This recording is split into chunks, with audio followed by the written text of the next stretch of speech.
एगो कन्यादान गीत लेके हमने के आगल बनी जा, सुनब जाता आँख में आंसू आ जाए। चहल पहल घरवा सोना सान कैसे करबे पापा, चहल पहल घरवा सोना सान करबे पापा,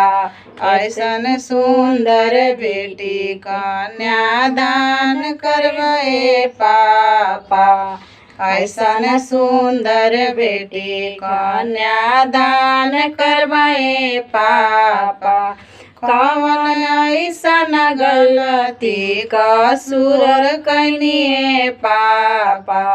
कवन ऐसन गलती कसूर कनिए पापा,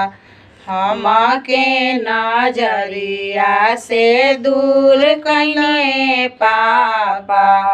हमके नजरिया से दूर कनिए पापा, अब तू पूरा अरमान कैसे करब, इतना सुंदर धिया कन्यादान कैसे करब, इतना सुंदर धिया कन्यादान कैसे करब,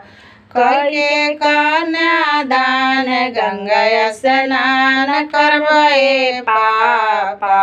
पुतवा पतोहिया के मान करबे पापा, पुतवा पतोहिया के मान करबे पापा, अपना बेटी के ध्यान करबे पापा, इतना सुंदर बेटी कैसे दान करबे पापा, इतना सुंदर बेटी कैसे दान करबे, चहल पहल घर सोना सान करबे पापा, ऐसना सुंदर धिया कन्यादान कैसे करब, इतना सुंदर धिया कन्यादान कैसे